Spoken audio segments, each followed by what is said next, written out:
Sebentar lagi kita akan kedatangan tamu. Tamu kita bukan Jokowi, bukan Prabowo, bukan Erdogan, tapi tamu kita bulan suci Ramadan. Tanggal berapa orang puasa? Tanggal berapa? Tanggal berapa? Lobet orang-orang di Batam ya. Kecil suaranya. Tanggal berapa? 6. 6 atau 5? Hah? Nah, itulah orang Indonesia. Bingung kita, Pak. Satu Ramadan bingung. Ada yang bilang tanggal 5, ada tanggal 6. Tapi satu Muharram sama semua. Ya. Nah, kita akan kedatangan tamu namanya bulan suci Ramadan.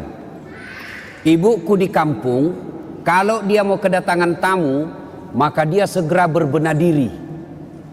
Rumah dipel, spraynya diganti, gorden diganti.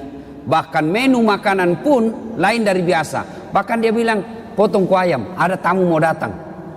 Coba, Masya Allah. Memang begitu mestinya kita dalam menyambut tamu, memuliakan tamu kita. Nah, insya Allah dalam hitungan beberapa hari lagi kita akan kedatangan tamu, yaitu bulan suci Ramadan. Bulan suci Ramadan ini banyak sekali namanya. 1. Bulan puasa. 2. Bulan penuh ampunan. 3. Bulan penuh rahmat. 4. Bulan dilipat gandakan segala kebaikan.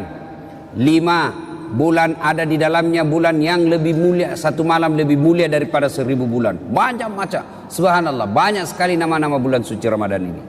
Nah, untuk menyambut bulan suci Ramadan ini, apa yang mesti kita lakukan dan apa yang kita lakukan di bulan suci Ramadan? Apa yang perlu kita lakukan, persiapkan? Zaman saya dulu masih sekolah, itu kalau di Makassar kalau mau bulan Ramadan ada yang disebut minggu terakhir. Minggu terakhir itu dia senang-senang. Dia pergi ke pantai, tenggelam, terakhir betul. Ya, ada yang ngambil band, ya, elektron, nyanyi-nyanyi, bakar jagung, macam-macam. Tapi alhamdulillah lambat laun mulai hilang itu. Maka anak-anak milenial sekarang dia gantilah dengan istilah tarhib Ramadan, menyambut bulan suci Ramadan. Cuma saya kalau ceramah ini terganggu konsentrasiku kalau banyak anak-anak lari-lari. Lari-lari sana. Itu bedanya orang Kristen. Itu orang Nasrani kalau dibawa anaknya ke gereja, dikasih duduk itu di sampingnya. Duduk kau nak, dengar itu pastor pendeta ceramah, khotbah. Kalau kita, duduk. Ada bilang mamanya, pi aku main nak. Pergi lah main itu anaknya. Dan begitu ditanya siapa anak itu, tidak ada yang mau ngakui, malu diakui anaknya. Ya, bapak, saudara-saudara sekalian, apa yang perlu kita lakukan menyambut bulan suci Ramadan ini? Yang pertama, kita harus mempersiapkan diri secara fisik. Kenapa? Ramadan itu, puasa itu puasa fisik. Puasa itu ibadah fisik. Tidak bisa orang puasa kalau sakit. Iya toh? Maka harus persiapkan fisiknya. Latihan dulu. Orang kalau main bola kan latihan dulu, bos. Mau main futsal tidak langsung masuk main bola langsung, tidak. Kenapa? Keram kau punya otot, bisa jadi cedera ototnya. Maka ada pemanasannya dulu. Apa pemanasan sebelum masuk bulan suci Ramadan? Maka dimulai dengan apa? Kita puasa Senin Kamis dulu. Memulai dengan puasa-puasa sunnah, supaya masuk Ramadan tidak kaget perutnya. Kenapa? Dia sudah terbiasa, mulai latihan. Maka persiapkan fisik dulu. Yang berikutnya, selain fisik kita persiapkan apa? Ilmunya. Datang di sini, datang pengajian-pengajian begini. Maka adik-adik sekalian, bacalah ilmu, baca kitab. Supaya apa? Masuk Ramadan kita tidak bingung. Adik-adik remaja, belajar fikih, belajar mana yang memakruhkan puasa, mana sunnah-sunnah yang lebih bagus, mana yang mengurangi pahala, puasanya tetap sah tapi kurang pahalanya. Bagaimana hukumnya mimpi basah ketika siang hari? Ini banyak saya lihat anak-anak milenial, anak-anak SMA toh, Ustaz, bagaimana hukumnya kalau kita lagi puasa siang hari mimpi basah? Ada toh mimpi basah kalau siang toh? Iya. Puasanya sah dengan catatan begitu bangun langsung pergi mandi, bangun langsung mandi. Kalau mimpi, kalau kreatif sendiri batal puasamu bosnya. Nah, itu harus ditahu semua itu. Termasuk bapak-bapak. Ada yang tanya, Ustadz, ternyata kalau malam boleh berhubungan suami istri. Ya boleh selama itu kau nikah, halal. Yang tidak boleh siang, selesai sholat subuh sampai maghrib jangan kau coba-coba. Kalau kau coba dekat-dekat istri dan kau offside, kartu merah. Apa dendanya? Puasa kau 60 hari berturut-turut. 60 hari berturut-turut. Kalau malam boleh, maghrib sampai subuh boleh. Tiba-tiba ada bapak-bapak bilang, Ustaz, kalau malam betul boleh? Boleh. Masya Allah Ustaz, saya sudah 5 tahun biar malam tidak juga. Nah, kadongok kok. Makanya belajar kok bos. Ya, itu semua penting kita ketahui. Ustaz, bagaimana kalau menelan ludah pada saat puasa? Itu waktu kecil kan kita bilang kalau menelan ludah batal. Akhirnya kita meludah terus. Kering tenggorokan. Boleh kalau ludah, biar kau kasih keluar lagi, masuk lagi, keluar lagi, masuk. Boleh. Yang penting kau tidak tambah. Misalnya begini, tambah. Batal itu bos. Kalau yang di dalam tenggorokanmu keluar masuk, boleh. Yang penting kau tidak jijik. Keluar lagi. Nah, boleh kalau itu. Ya. Bagaimana kalau sikat gigi di bulan suci Ramadan? Boleh. Boleh. Yang penting jangan kau telan air. Pura-pura sikat gigi. Mamamu bisa kau tipu tapi Tuhan Maha tahu. Dia kalau Ramadan dia kumur-kumur 3 kali masuk, 1 yang keluar. Berarti dia korupsi 2 ini. Itu harus tahu ilmunya, semua harus kita tahu. Bapak-bapak ini, ibu-ibu yang pengantin baru, harus tahu ilmunya. Mandi junub. Ada yang bilang, Ustadz katanya kalau Ramadan mandi junub, begitu selesai harus mandi junub. Begitu selesai hubungan suami istri mandi junub. Tidak. Tidak harus ketika selesai. Nanti mau sholat subuh baru mandi junub. Bukan puasa yang mewajibkan kita mandi junub, tapi sholat subuh yang mewajibkan bapak mandi junub. Ada orang dia bilang begitu selesai mandi, sebelah capek kok itu bos.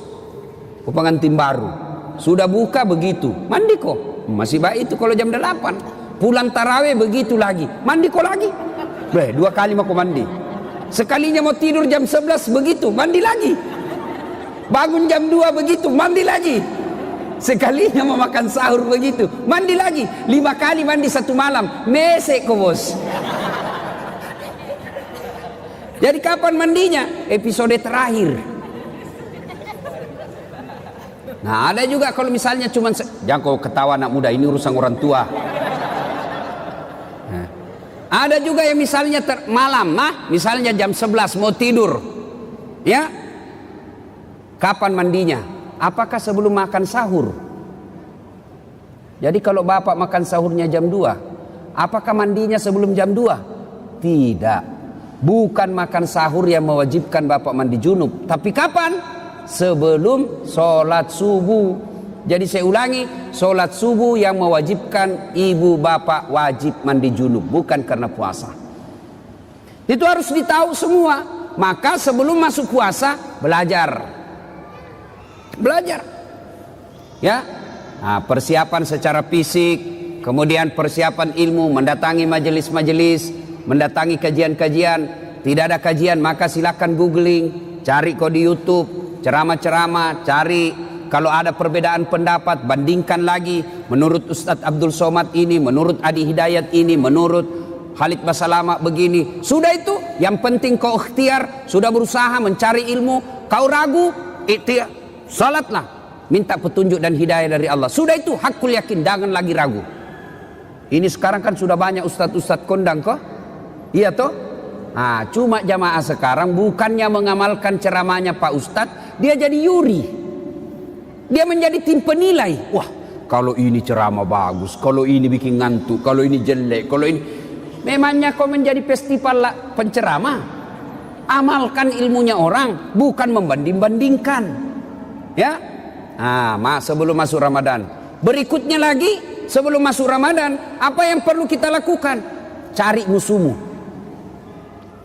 cari bombe. Apa sih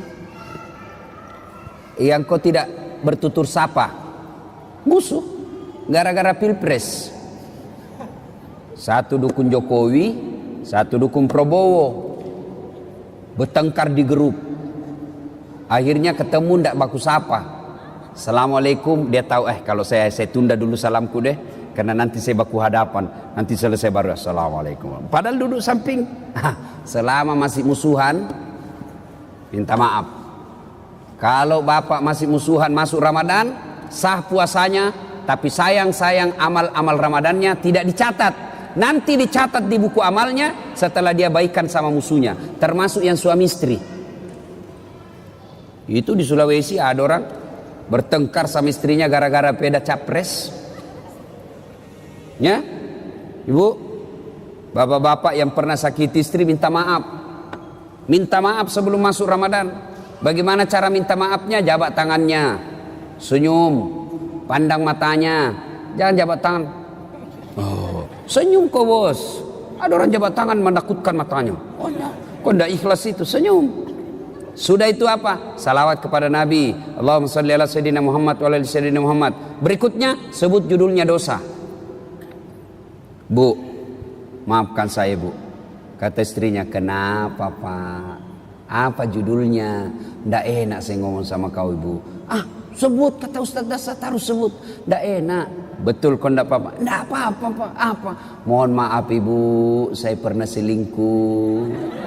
Dia bilang istrinya, ndak apa-apa bang, saya maafkan. Memang begitulah makhluk biasa, namanya manusia. Kadang-kala kita hilap. Saya maafkan bang, karena 2 bulan yang lalu saya juga selingkuh. Ya, nah selain itu Bapak Ibu sekalian, maka selain pertama persiapkan ilmu, persiapkan fisik, bersilaturahim. Itu yang kita lakukan. Nah, masuk Ramadan, maka yang harus banyak kita lakukan, pertama banyak-banyaklah berdoa. Doa kadangkala tidak diijabah gara-gara apa? Kita tidak tahu etika dan tata cara dalam berdoa. Nah, kita harus tahu apa penyebabnya doa cepat-cepat diijabah. Saya ingin menceritakan sebuah kisah yang pernah dituturkan oleh Rasulullah Muhammad SAW. Abdullah bin Umar berkisah. Abdullah bin Umar ini anaknya Umar bin Khattab. Dia bercerita, Abdullah bin Umar, suatu kali kami mendengar Rasulullah SAW berkisah bahwa ada 3 orang pemuda melakukan musafir, perjalanan jauh. Tiba waktu malam, maka mereka mencari penginapan, tidak ada rumah, maka mereka nginap di dalam gua. Tahu gua? Tahu gua, Dek? Tahu? Itu batu, lubang dalam gunung. Masuklah mereka bertiga, karena waktu itu tidak ada hotel. Masuk bertiga. Begitu mereka tidur, bangun. Saat bangun, didapatinya pintu gua sudah tertutup oleh batu. Jadi anggaplah ini, anggap. Ini mulut gua tertutup batu. Mereka bangun, Masya Allah. Inna lillahi wa inna ilaihi rajiun. Tertutup pintu. Dia dorong, tidak bisa terbuka. Dorong lagi, tidak bisa terbuka. Akhirnya satu di antara mereka berkata, ayo kita minta pertolongan Allah. Bagaimana caranya? Mari kita berdoa. Majulah orang pertama berdoa. Ya Allah, saya pernah mengurusi ibu saya. Saya bekerja di pasar. Setiap hari jika masuk waktu siang, waktu duhur, saya balik ke rumah saya dari pasar, jalan kaki berkilo-kilometer. Saya suapi ibu saya makan. Saya tuntun ibu saya makan. Selesai saya beri makan, saya kasih pakaian yang rapi. Lalu saya tuntun sholat duhur. Selesai semuanya, selesai makan, selesai sholat duhur, saya balik lagi ke pasar mengurus dagangan saya. Tiap hari aku lakukan itu, ya Allah. Ya Allah, sambil dia kenang kebaikannya ini, dia berdoa kepada Allah. Ya Allah, jika mengurus orang tua, melayani ibu saya adalah kebaikan di sisimu, dan engkau merasa pantas membalasnya, maka saya mohon kepadamu, ya Allah, kabulkan doaku, bukalah pintu gua ini. Tiba-tiba pintu gua bergerak, terbuka, belum, hanya geser sedikit, tapi belum bisa dilalui manusia.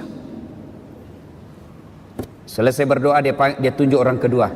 Mas bro, kau lagi berdoa. Maju orang kedua berdoa.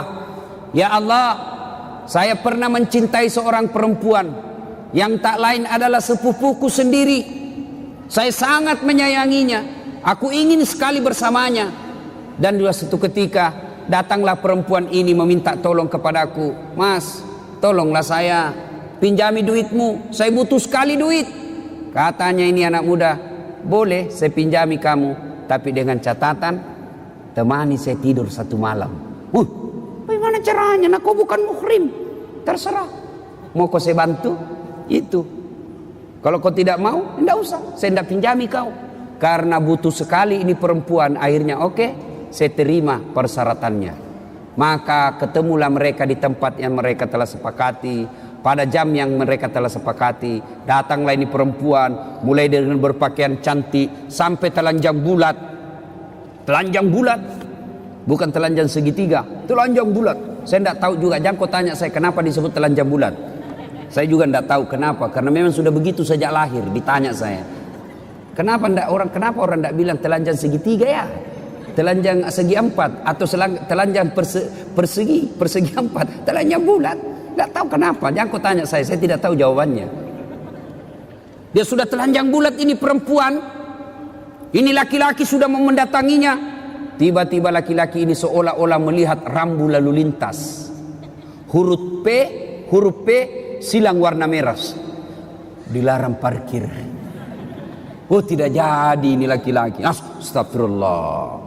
Dia tinggal, dia palingkan pandangan. Dia bilang, ini duit, ambil ini duit. Bagaimana? Tidak jadi. Terlanjur nih. Tidak jadi. Jadi, kau tidak usah utang, ambil saja ini duit. Saya bantu kau lillahi ta'ala. Kira-kira kalau kau bos, tak kalah deh. Masya Allah. Dia tinggalkan sambil mengenang kebaikannya itu. Lalu dia berdoa kepada Allah, ya Allah, jika pada saat itu saya mampu mengendalikan diri, saya tidak berzina padahal dia sudah di depan mata saya tidak berzina karena saya takut kepadamu, ya Allah. Jika itu adalah kebaikan di sisimu, saya mohon kepadamu, ya Allah, kabulkan doaku, bukalah pintu ini. Akhirnya bergetar lagi tuh pintu gua, tapi belum bisa dilewati. Maju orang ketiga. Kau yang terakhir. Majulah orang ketiga. Ya Allah, saya pernah punya pegawai. Sebelum dia gajian dia pergi merantau. Maka aku simpanlah dia punya gaji bulanan. Gaji bulanan itu kemudian saya belikan seekor kambing perempuan, kambing betina hamil tidak ada suaminya. Kenapa ketawa? Namanya juga kambing. Wajar, masa ada kambing akad nikah. Tapi sekarang banyak ton cewek saingan sama kambing. Hamil tidak ada suaminya, dia beleng-beleng. Kambing lalu saya pelihara dengan baik. Mulai dari 1 ekor, beranak pinak menjadi puluhan ekor, kemudian menjadi ratusan ekor. Pada saat jumlahnya sudah ratusan ekor, datanglah pegawai saya ini menagih dan meminta gajinya. Mana gajiku? Lalu dia berkata, tuh gajimu, tuh ada di kambing. Ada semua itu kambing di lapangan. Maksudnya apa? Itu gajimu itu hari yang duitmu saya belikan kambing lalu beranak pinak. Itu semua kambingmu itu. Benar, iya itu kambingmu semua ini. Iya ambil semua. Dia ambil semua itu kambing, tidak tersisa satupun. Ini juga orang tidak tahu berterima kasih. Masa kau tidak simpan 1 ekor? Diambilnya semua. Ya Allah, jika memelihara amanah, jika memelihara amanah dan tanggung jawab adalah kebaikan di sisimu, dan itu patut mendapat balasan, maka balaslah kebaikanku ini dengan mengabulkan doaku, ya Allah, bukalah pintu gua ini. Alhamdulillah, pintu gua bergeser. Alhamdulillah lagi, mereka sudah bisa keluar. Nah, ini hadisnya Imam Bukhari pada nomor hadis kalau saya tidak salah 119. Dikisahkan ini. Nah, dari kisah ini apa pelajaran yang bisa kita ambil? Apa pelajaran yang bisa kita petik dari kisah ini? Pertama, ternyata tidak ada manusia yang tidak ada masalahnya. Adik-adik, ada enggak di sini yang tidak ada masalahnya? Ada? Jatuh cinta, apa masalahmu? Dia suka enggak saya? Nah, sudah disuka, selesai masalahmu? Belum. Lamar, dia terima enggak saya? Sudah dilamar, selesai masalah? Tidak, masalah baru. Apa? Uang panai. Orang Bugis uang panai, cocok enggak? Oke, diterima uang panai, masalah selesai itu, menikah. Sudah menikah, selesai masalah? Tidak. Apalagi mau punya rumah. Sudah punya rumah, selesai masalah? Tidak. Mau punya anak. Sudah punya anak, selesai masalahnya? Tidak. Langsung tua dilihat istrinya, jelek lagi dilihat istrinya, mau lagi kawin lagi. Coba. Tidak, orang tidak ada masalah, semua ada masalah. Bahkan ini saya lihat semua ini muka-muka penuh masalah ini semua ini. Yang paling banyak masalahnya sekarang itu caleg yang tidak terpilih dan banyak utang balihonya. Itu paling banyak masalahnya itu.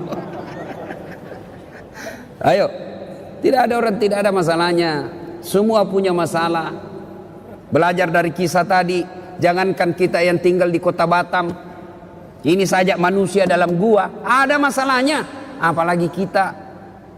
Jangankan kita yang banyak dosa dan kesalahan, yang hampir tiap hari punya dosa, hampir tiap hari punya maksiat. Nabi dan Rasul tidak ada dosanya itu Nabi Muhammad. Apa tidak punya masalah? Penuh dengan masalah hidup beliau. Rentetan masalah dan masalah. Masih 6 bulan sudah lahir, belum lahir sudah meninggal wafatnya. Wafat bapaknya baru 3 hari diambil ibu susunya Halimatus Sa'diyah. 4 tahun bersama ibu susu kembali ke ibunya. Baru 2 tahun bersama ibunya meninggal pula ibunya ketika usia 6 tahun. Diambil oleh kakeknya. Baru 2 tahun bersama kakeknya meninggal pula kakeknya. Diambil oleh pamannya. Usia 12 tahun Rasulullah sudah mulai berperang. Ikut perang, bukan perang agama tapi perang kelompok. Usia 16 tahun mulai berdagang bersama paman beliau. Jalan kaki naik onta ke Syam. Penuh dengan masalah. Di Mekah diusir dari kampungnya. Siapa yang mengusirnya Nabi? Bukan orang lain. Siapa yang mengusirnya? Pamannya sendiri. Nabi saja penuh dengan masalah. Minta pertolongan ke Taif. Apa dibantu di Taif? Tidak, dilempari satu kampung di Taif. Nabi penuh dengan masalah. Apalagi kita. Kalau begitu, bukan masalah kita. Masalah kita adalah bagaimana mengatasi masalah. Itu. Kalau Nabi ada masalahnya, beliau ambil wudhu, sholat, hajat, minta pertolongan kepada Allah.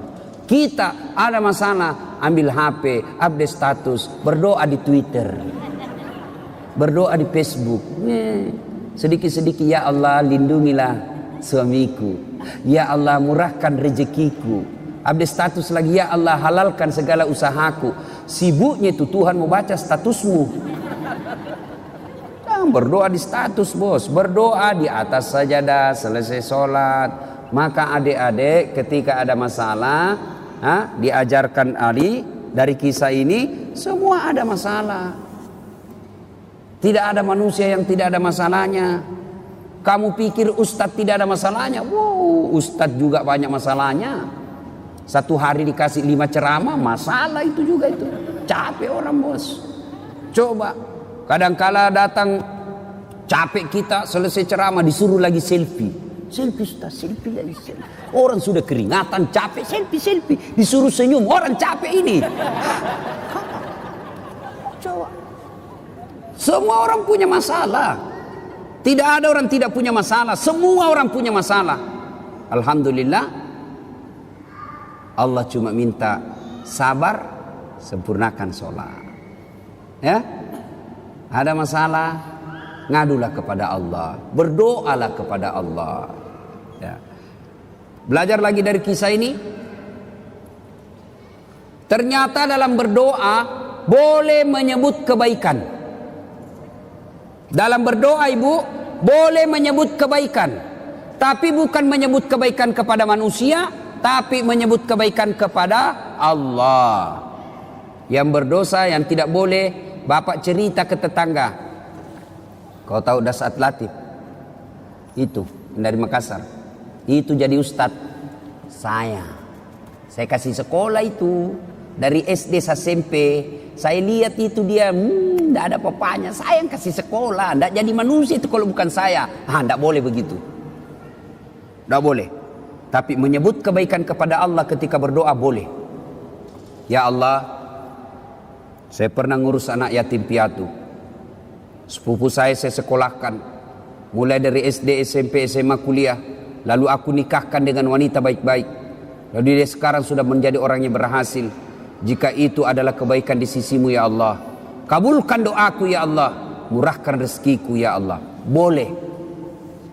Ya Allah, saya pernah mencintai seorang wanita ya Allah. Aku sangat mencintainya, aku sangat menyukainya. Dia pun mau sama saya, tapi mau muntah lihat saya ya. Nah, boleh menyebut kebaikan-kebaikan, boleh. Ya. Yang ketiga, hikmah dari kisah ini. Ternyata yang bisa menyebabkan doa cepat diijabah Allah, cepat dikabulkan Allah, satu, birrul walidain, berbuat baiklah kepada kedua orang tua. Ini adik-adiknya kan banyak semua ini ya. Siapa yang masih hidup orang tuanya? Angkat tangan. Yo. Yang sudah tidak ada satu? Yang tidak ada dua-duanya? Coba bapak yang masih ada orang tuanya, mau cepat dikabulkan doa, urus orang tua dengan baik. Adik-adik mau cepat kerja yang baik, tidak usah kau cari muka sama pejabat. Kau sudah punya muka itu. Ada kan orang suka sekali cari muka. Siap pak, siap. Apa siap? Lebih kau cari muka sama orang tua Allah. Dengan cara apa? Cari muka pada Allah. Dengan cara apa? Muliakan orang tuamu. Muliakan orang tua. Itulah sumber berkah. Banyak diantara kita cari berkah ke guru, cium tangan ulama, datang ke makam ini, ziarah ke makam ini. Lalu ibumu di rumah kau tidak urus, gimana mau baik hidupmu? Ada ndak orang yang mencintai kita seperti cintanya orang tua? Ada ndak orang yang sayang kepada kita melebihi cintanya orang tua? Tidak ada. Inilah orang tua yang sangat mencintai kita. Adik-adik, saya tanya ibu, bu, ada ndak orang mau kerja 24 jam tidak digaji? Ada? Siapa? Ibumu. Itulah orang tua, kerja 24 jam ngurus kita, ndak pernah minta digaji, malah dia yang kasih kita duit. Itulah orang tua. Kalau ada anak-anak kurang ajar, sekali-kali kau lihat itu ibu hamil. Lihat itu ibu hamil. Menderita itu ibu hamil, kasihan. Jalannya aja itu.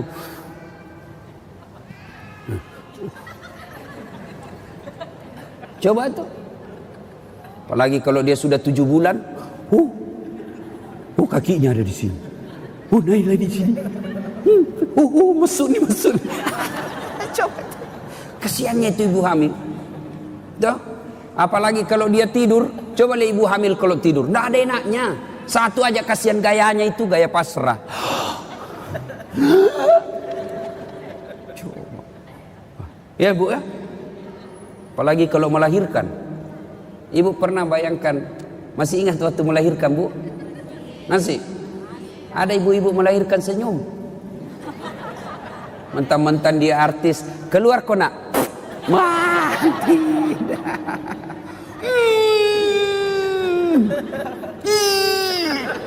Dia bilang ibu bidan, ya ulang lagi. Gigi besi. Coba itu. Begitu anaknya lahir cacat, apa dia tempeleng? Kurang ngajar 9 bulan kau ganggu, kau siksa saya, tidak ada telingamu. Tidak, justru yang cacat paling dia sayang. Apa ada ibu-ibu meninggal anaknya yang catat, alhamdulillah untuk gue cepet mati? Enggak, justru yang catat paling dia sayang. Coba. Ya, makanya kalau ada anak-anak kurang ajar sama orang tuanya, pantas ketika Allah buat hidupmu susah. Baik-baik sama orang tua. Ya, ini cewek-cewek, jangan sampai kalau lebih sopan sama bapak, lebih sopan daripada cowokmu, daripada bapakmu. Kalau bapaknya nasihati, apa kata? Apa sih bapak tahu? Itu dulu, belum ada medsos dulu. Sekarang sudah modern pak, beda zamannya bapak dulu. Dikasih tahu baru satu bapaknya ngomong dia sudah 19. Giliran cowoknya yang ngomong terserah abang aja deh. Beleng-beleng. Tahu beleng-beleng? Tahu beleng-beleng? Ah, itu beleng-beleng itu makan es krim ditiup. Oh, Pak.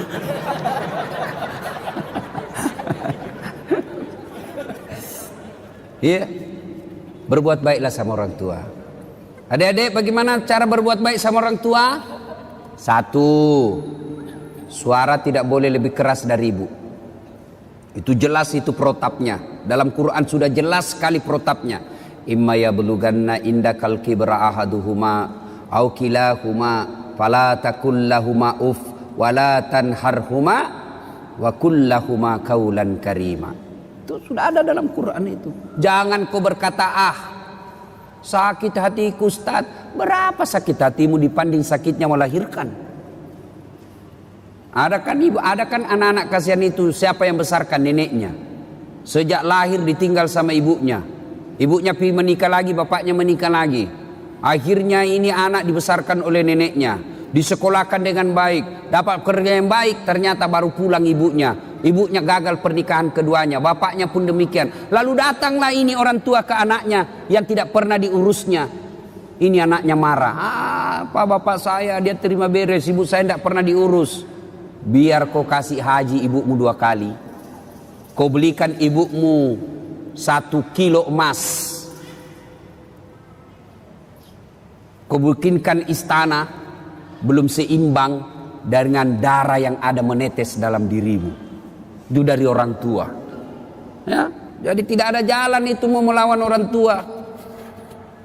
Belajar dari kisahnya Ibrahim alaihissalam. Ibrahim alaihissalam dapat, siapa namanya bapaknya Ibrahim? Siapa? Azor. Dia nyembah berhala. Ibrahim mau ribut sama bapaknya, mau lawan bapaknya. Apa kata Ibrahim? Kata Allah, sadar kau Ibrahim, bapakmu itu, tapi dia nyembah berhala ya Allah. Allah berfirman, bagaimanapun dia bapakmu, jangan kau lawan bapakmu. Ya? Jadi agar doa cepat diijabah Allah, birrul walidain, berbuat baiklah kepada kedua orang tua. Adik-adik, saya menganjurkan pulang ini cium tangan orang tua. Kalau saya bukan cuma tangan, kakinya ibu saya cium. Ya, kalau mau berkah hidup bos, sudah muliakan orang tuamu. Allah yang ngurus kamu, bisa beli mobil, bisa punya rumah, mendapat istri yang baik. Caranya apa? Birrul walidain, berbuat baiklah kepada kedua orang tua. Yang kedua, yang menyebab doa cepat diijabah Allah adalah menghindari dosa dan maksiat. Bagi kita laki-laki, dosa yang paling besar itu apa? Dosa perempuan. Tapi ini perempuan, tolong kami kerjasama. Ya, kami ini laki-laki jaga mata, tolong kalian jaga akhlak. Biar kami setengah mati jaga mata, kalau kalian gentayangan susah. Masa kita mau jalan begini terus? Ada paha, ada dada, ya pasti dia dilihat barang bagus bos. Tapi jangan kok aniaya kami. Saya ini paling kasihan saya itu kalau di Makassar. Saya keluar rumah sholat duha dulu, berdoa dulu, zikir dulu. Baru 10 menit keluar dari rumah di jalan, habis saya punya zikir. Sebelah kanan dada, balik ke kiri paha, di depan kita dada, balik ke belakang pantat. Waduh, habis. Dia bilang orang, kenapa kau lihat Ustaz? Pasti dilihat, barang bagus bos. Makanya jangan, kata Nabi, jangan gara-gara perbuatanmu orang berdosa. Ya, kita ini dosa yang paling gampang membuat kita masuk neraka, mata. Mata ini yang paling gampang masuk neraka kita. Tadi lihat tiba-tiba kita zikir. Tiba-tiba lihat cewek, ada cewek cantik. Kelihatan pahanya. Kira-kira kalau lagi duduk depan rumah lihat cewek kelihatan pahanya, apa kau baca cowok? Apa? Bukan alhamdulillah bos. Bukan. Apa diucapkan? Subhanallah, maha suci Allah yang telah menciptakan keindahan itu. Bukan itu paha dipuji, tapi Allah dipuji karena dia ciptakan itu paha indah. Maha suci Allah yang telah menciptakan keindahan itu. Itu pahala. Orang Bugis bilang dalle mak galendrong. Rezekimu itu bos. Kapan batasnya? Batasnya kedipan. Begitu berkedip, istighfar, palingkan pandangan. Astagfirullah. Jangan juga setelah kau tahan kedipannya. Pas berkedip dia bilang astagfirullah. Tapi matanya tidak dipalingkan. Astagfirullah. Astagfirullah. Bukan begitu. Ya, jelas ya. Menghindari maksiat, menghindari dosa. Dan dosa buat kita ini anak muda, yang paling besar peluang kita berdosa adalah zina. Perempuan. Makanya adik-adik sekalian yang sudah sarjana atau sudah tidak punya cita-cita untuk kuliah, tamat SMA, dan kau sudah mulai pintar berdewasa mencari-cari nafkah, segeralah menikah. Tidak usah khawatir, rezeki Allah yang ngatur. Nah, menghindari maksiat, menghindari dosa. Dan yang ketiga, yang membuat doa kita cepat diijabah Allah adalah memelihara amanah. Amanah tidak mesti jabatan. Ini kita semua ada amanah kita. Tanggung jawab kita ada. Ibu bapak orang tua tanggung jawabnya apa? Ngurus anak. Ketua RT amanahnya apa? Ngurus rukun tetangga. Caleg amanahnya apa? Suara rakyat. Itu semua amanah. Orang yang memelihara amanah maka akan mengabulkan, akan menyebabkan cepat doanya dikabulkan Allah. Saya bukan caleg Ustadz, anggota DPR bukan, ketua RT bukan, ketua organisasi bukan. Apa amanah yang Allah berikan kepada kita? Amanah yang Allah berikan kepada kita adalah anggota tubuh. Ini semua nanti akan ditanya. Mata kita akan ditanya, tangan kita akan ditanya, kaki kita akan ditanya. Dalam Al-Quran kan Allah jelaskan, Bismillahirrahmanirrahim. Al-yawma nahtimu ala afwahihim wa tukallimuna aydihim wa tashhadu arjuluhum bima kanu yaksibun. Tangan kita akan bicara, mulut kita akan bicara, kulit kita akan bicara atas segala nikmat. Nikmat itu amanah yang Allah berikan kepada kita. Mata ini amanah yang Allah berikan, maka jangan dipergunakan kecuali yang bermanfaat. Cara membersihkan anggota tubuh dari dosa. Anggota tubuh ini dibersihkan dari dosa dan kesalahan. Bagaimana caranya? Salah satu caranya ketika wudhu. Berapa kali minimal kita wudhu? Berapa kali minimal wudhu ibu? Berapa? Minimal 5 kali. Sholat 5 waktu. Maka Nabi mengajarkan setiap wudhu kau doa. Mulai dibasuh tangan, jari-jari mulai. Itu sudah diajarkan doa. Ya Allah, ampuni dosa yang telah dilakukan tangan saya. Tangan kanan jari-jarinya masuk, jari-jari kiri masuk. Yang panjang kukunya hati-hati, bisa masuk setan di situ. Sambil berdoa, ya Allah, ampuni dosa yang telah dilakukan tangan saya. Apa dosa tangan? Orang Makassar bilang kokbi. Apa kokbi? Colek. Teman SMA dicolek. Coleknya dengan nafsu. Bisa itu dibedakan bos, colek teman dengan colek syahwat. Kalau colek teman sedikit saja dia nih. Kalau colek nafsu pak 5 jari. Nah itu colek nafsu itu. Itu ada yang berdosa begitu. Maka kita minta, ya Allah ampuni dosa yang telah dilakukan oleh tangan saya. Lalu dibasuh lagi mulut. Kita berdoa lagi, ya Allah ampuni dosa yang telah dilakukan mulut saya. Disunnahkan masukkan jari-jari. Syukur-syukur kalau bisa sikat gigi. Ya Allah ampuni dosa yang telah dilakukan mulut saya. Apa dosanya mulut? Gosip. Nah ini aslinya ini perempuan. Atau ada laki-laki tukang gosip? kelainan jenis kelamin kok itu. Kalau perempuan memang fitrahnya itu tukang gosip. Gini duduk begini damai tapi gersang. Dia ada tapi matanya itu sinis. Nah itu tuh. Ya. Nah dibasuh lagi hidung. Basuh hidung dimasukin sunnah itu. Masukin air sedikit. Baru keluarin. Nah. Baca ya Allah, ampuni dosa yang telah dilakukan hidung saya. Apa dosanya hidung? Kau lebih tahu lah. Mencium yang bukan landasannya. Sudah itu membasuh wajah. Ini yang paling banyak. Ya Allah, ampuni dosa yang telah dilakukan oleh mata saya dan putihkanlah wajah saya di padang mahsyar kelak.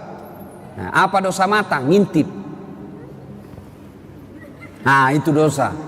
Maka kita minta ampuni dosa yang telah dilakukan mata saya dan putihkanlah wajah saya di padang mahsyar kelak. Salah satu tanda umatnya Rasulullah nanti di akhirat, wajahnya bercahaya ibarat bulan.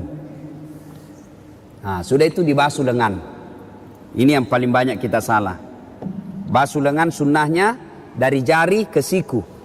Ya toh berarti prakteknya begini kan? Tapi yang kita praktek apa? Siku ke jari. Buka keran.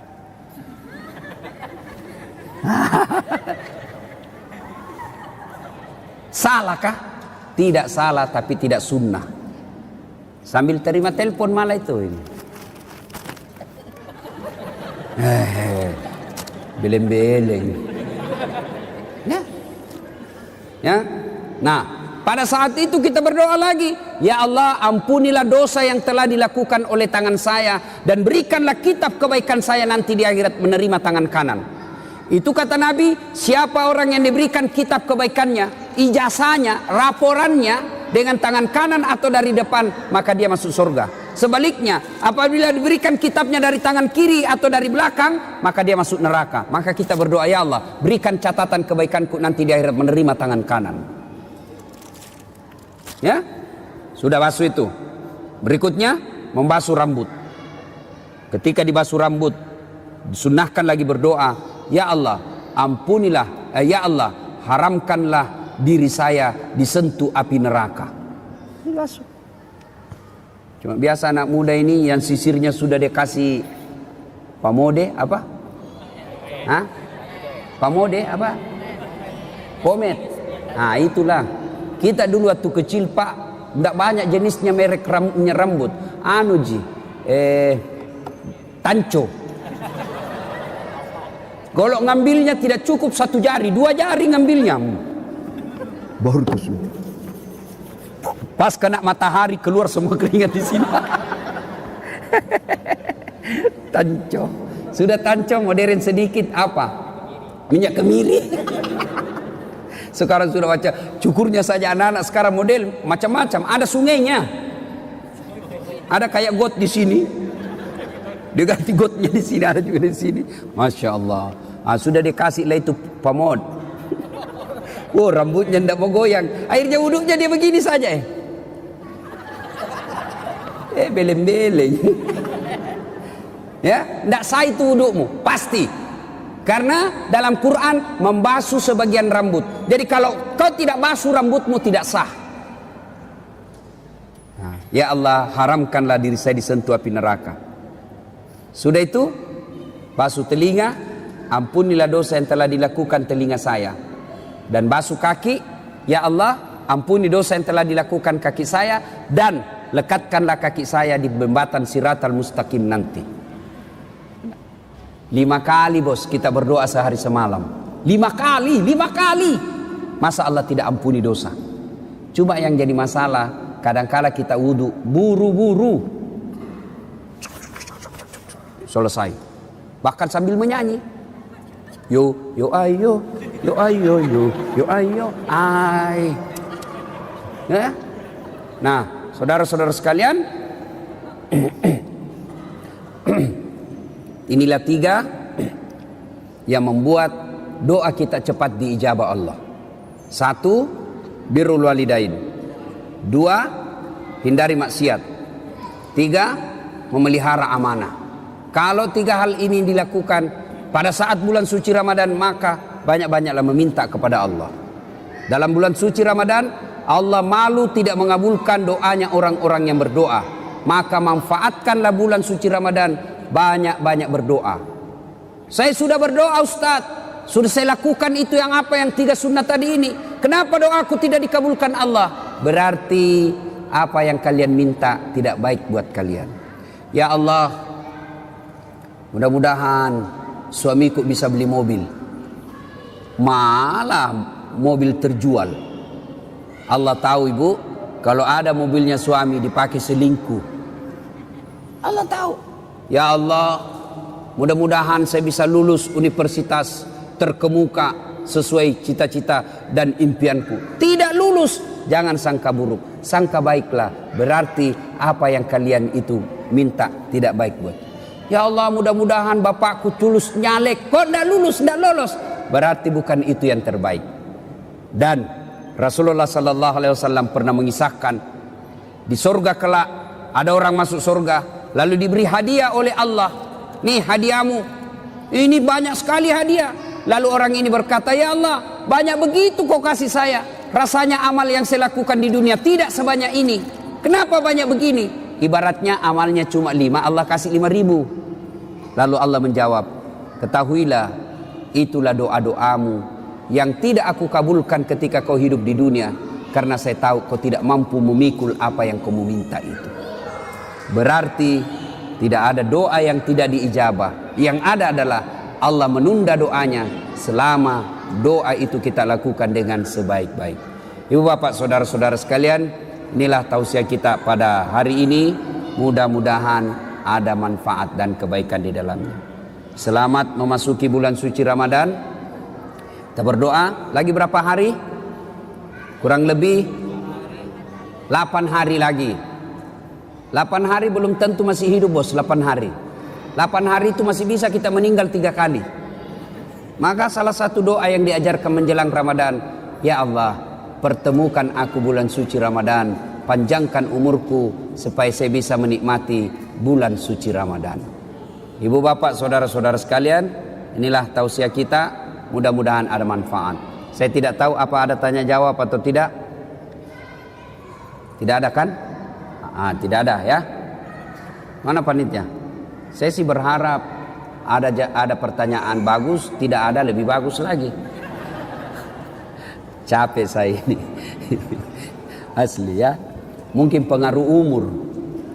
Dulu saya pernah ceramah di Makassar 13 kali satu hari. Nah, sekarang mulai capek saya kalau terlalu banyak. Dan ternyata kualitas ceramah itu juga dipengaruhi oleh kualitas kelelahan kita. Kalau mulai lelah, otak pasti tidak bisa maksimal. Kalau ada mau bertanya silahkan. Ada sesi tanya jawab? Tidak. Kalau dulu di Unhas Teknik ya. Ya saya sudah ingat. Bukan saya, karena tadi itu bos matahari dari sana lebih terang, jadi silau. Nah, saya sudah ingat ya. Nah, ini teman saya yang termasuk cerdas. Lebih cerdas dari saya, cuma beruntung saya jadi ustad. Ya. Dulu waktu saya SD kecil pak, kecil memang kecil, sampai sekarang masih kecil. Ya. Nah, amalan-amalan apa? Tentu amalan-amalan yang disunahkan Rasulullah itu yang dalil-dalilnya kuat adalah qiyamul lail. Apa itu? Salat malam. Ya, mau tahajud boleh, tarawih. Jangan sampai lepas itu tarawihnya. Ya, ibu-ibu, saya tanya ibu, boleh enggak tarawih sebentar malam? Boleh tarawih sebentar malam? Kok ragu-ragu? Adik-adik, boleh tarawih sebentar malam? Enggak boleh bos. Maka yang boleh tarawih hanya di bulan Ramadan. Maka selama Ramadan jangan pernah lepas tarawihmu. Kenapa? Karena tarawih hanya sekali dalam setahun, bulan suci Ramadan. Ya, cuma ada lagi anak-anak milenial, ada disebut tarling, tarawih keliling. Kelilingnya dia dapat, dia lupa tarawihnya. Ya, yang sampai begitu. Nggak usah lagi ada namanya apa tuh sahur on the road. Apa sahur on the road? Siapa dari mana belajar itu? Itu nih artis kau pelajari. Dia itu artis, bawa makanan, pencitraan. Sudahlah, jangan begitu. Maka satu, kita to the point. Ibadah-ibadah yang paling dianjurkan Nabi, salat lail. Ya. Salat lail itu tarawih, tahajud, witir. Kalau witir biar tiap malam boleh. Ya, tahajud tiap malam boleh. Tapi tarawih hanya ada di bulan suci Ramadan. Sudah tarawih apa lagi? Qiraatil Quran, membaca ayat suci Al-Quran. Ini sunnah yang sangat diprioritaskan. Apalagi as-sadaqatu, bersedekahlah. Ya, ibu-ibu kenapa miskin ibu? Karena ibu selalu mental miskin. Tidak ada duit, minta kasihan. Nah, maka ibu miskin. Coba kalau selalu sedekah, mau 5.000, mau 1.000 terserah. Adik-adik biasakan sedekah, mulai dari kecil. Kau dapat duit dari bapakmu 10.000, sedekahkan 100 perak. Mulai belajar sedekah. Allah tidak lihat berapa jumlahnya, yang Allah lihat keupayamu untuk bersedekah. Ayo. Ya. Apalagi ibadah-ibadah yang disunnahkan, doa. Banyak-banyak berdoa. Yang keenam, apalagi banyak-banyak bertobat. Taubat itu taubat bilisan. Astagfirullahaladzim. La ilaha illa anta subhanaka inni kuntu minadz dzalimin. Itu enaknya kalau kita pakai begini. Coba lihat kalau pegang begini. Otomatis itu kita langsung zikir. Astagfirullah, astagfirullah. Tidak ada orang pegang begini. Jalan kotek 2. Bongkrongko 4. Tarambulan 1 bungkus. Tidak ada itu ya. Nah, meskipun ada juga orang bilang bid'ah. Bid'ah ini tidak ada pada zaman Nabi. Bid'ah, biar kau bilang bid'ah, yang penting saya lakukan. Kalau mau bilang bid'ah boleh, yang penting jangan kau bilang sesat. Ini kan gampang sekali orang kadang-kala menyesatkan sesamanya muslim. Nah, banyak lagi ibadah-ibadah sunnah-sunnah yang dilakukan, tapi prioritas itu yang dilakukan sudah cukup, lebih dari cukup ya.